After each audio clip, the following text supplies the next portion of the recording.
Distinguished members of the Security Council, I would like to express my gratitude to those of you who have supported the request to call the UN General Assembly emergency session. I immediately express my regret that once again the Rule 20 of the provisional rules of the Security Council has not been properly applied by the Presidency. However, I express my relief that this rape of the Institute of the Presidency of the UN Security Council will be over in less than 48 hours. For those who appear to see no reason in supporting the request to have the emergency session, despite my yesterday's letter sent to all of you, but the representative of the aggressor, I would like just to tell you the following. Do you know the most often warning now in the most of Ukrainian cities? Attention, air raids, please proceed to the shelters. And I do recommend you to look at the pictures and footages of what happened afterwards, day to day, night to night.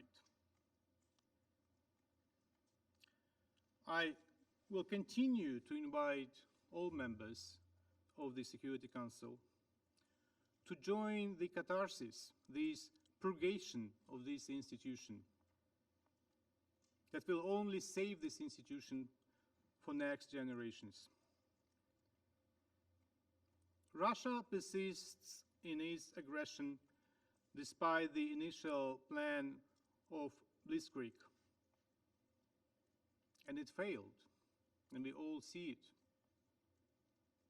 This failure prompted the bloody and mad Russian leadership to order heavy shellings of the residential areas, critical infrastructure and storages of hazard materials in retaliation for Ukrainian resilience and resistance. It is extremely alarming that the Russian president has resorted today to open nuclear blackmail. The world must take this threat very seriously. Excellencies, now the most intense fighting occurs around the Ukrainian capital, as well as in the northeast, Kharkiv, Sumy, Chernihiv, and in the south, Kherson, Zaporizhia, Mariupol.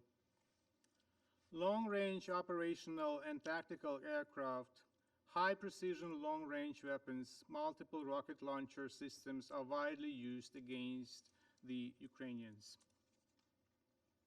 Among the most telling recent examples of Russian course of action in Ukraine, missile strike on the town of Vasilkiv, which is practically a suburb of the capital. A missile hit the oil depot, causing a large-scale fire. It was also shelling in Kharkiv that damaged the gas pipeline. According to the Ukrainian Health Minister, Viktor Pleshko, at least 16 children were killed since 24 February 2022, when a large-scale military aggression against Ukraine was launched. On February 26, a 7-year-old girl who had been seriously wounded during the shelling of the kindergarten son in the city of Akhtirka died. On the same day, due to the shelling and gunshots, one child was killed and 2 wounded in the National Children's Hospital Ahmadit in Kyiv. Due to threat of air raids, maternity hospitals in a number of Ukrainian cities, including Kyiv, Kharkiv, Sumy, Irpin, Bucha, to name just a few, could not operate normally. Ukrainian children are born in bomb shelters. According to the Ministry of Education of Ukraine, as of now, more than 350,000 school children have no access to education. 33 schools with over 5,500 students are closed due to severe insecurity in civil areas. Today I have brought these appalling facts to the attention of the UNICEF, asking to respond immediately to the situation, give proper qualification to the actions of the Russian Federation, and take all possible measures to stop further deaths and violence against children in Ukraine due to the blatant Russian aggression. I sent it by the diplomatic note, and I'm looking forward to work with the UNICEF on the issue. The losses of the enemy as early February 27 have amounted to nearly 4,300 personnel killed and over 200 taken as prisoners of war. The detailed information is posted by the Ministry of Defense of Ukraine. Distinguished members of the Security Council, as always, Russia denies that its soldiers are taken prisoners, taken prisoners are recognized, or the soldiers that are killed are recognized. In this regard, Ukraine has opened a hotline entitled "Come Back Alive from Ukraine" for relatives of Russian soldiers who are not aware of their whereabouts and cannot contact them. The hotline is opened by the government of Ukraine. Over 100 calls from Russian mothers were received during the first hour of its work. It is unfortunate, however, that today, pursuant to the decision of the Prosecutor General of the Russian Federation, the line and the dedicated website has been shut down. So I want to use this opportunity to read the telephone number for anyone in Russia who would like to call and ask about the killed or taken prisoners or soldiers who are taken prisoners in Ukraine and inquire about their well-being. It is 380 89 42 01 86 0.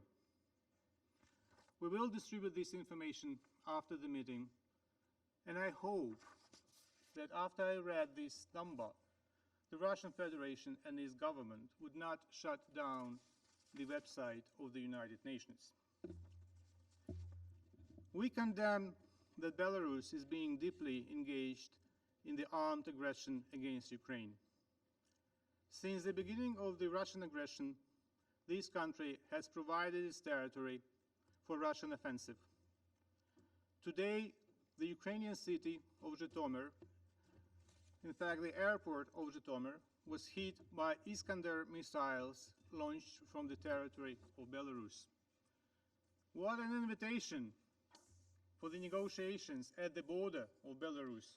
Or was it an escalation and raising stakes by the aggressor on the eve of the negotiations? Excellencies, Ukraine filed a case against the Russian Federation at the International Court of Justice, and a request for the court to issue an order of provisional measures against Russia.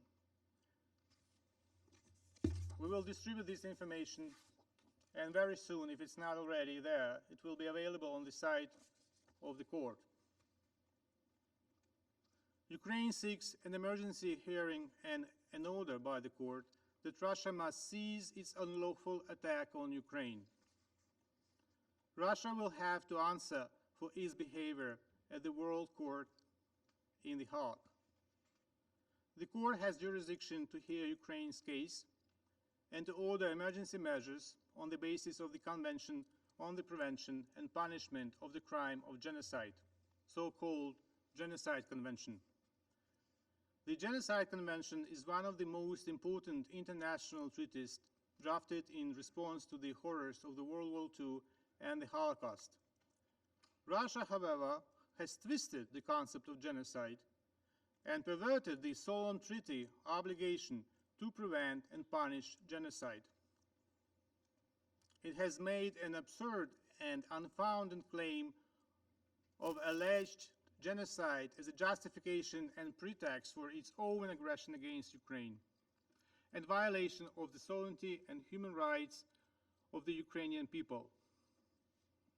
Ukraine's case before the ICJ will establish that Russia's aggression against Ukraine is based on a lie and a gross violation of international law and must be stopped. As the Ukrainian people continue to bravely stand against Russian aggression, Russia's lies will be exposed, and Russia's contempt for international law will be confirmed. Ukraine will bring Russia to account.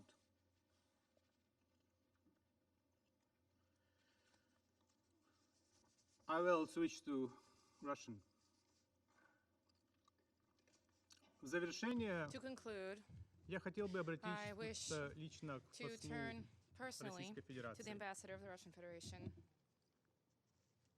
На одном из предыдущих заседаний During я a previous говорил о meeting, I детях spoke about the и children родителях, and their которые parents, гордятся или parents стыдятся who took из-за pride поступков of or were своих ashamed родных. of the steps taken by their kin.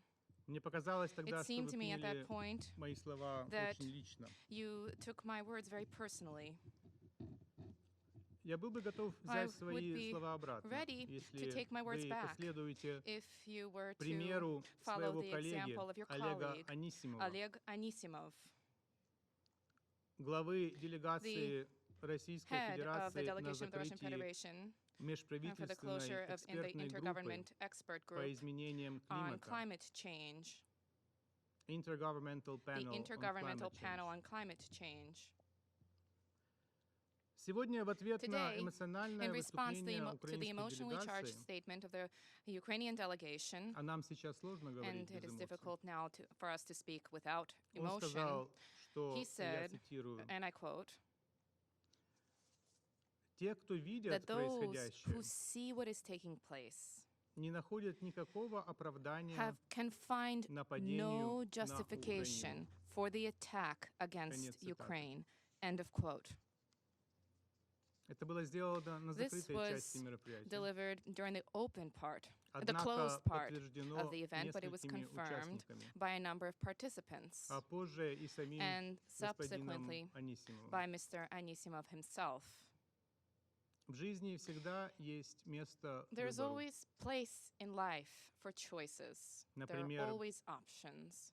For example, можно остаться человеком, one can remain a human being, a а person, можно продолжать or защищать зло. they can continue to defend И этот evil. выбор всегда And this за is a каждым. choice which lies with I thank you. every individual, always, I think.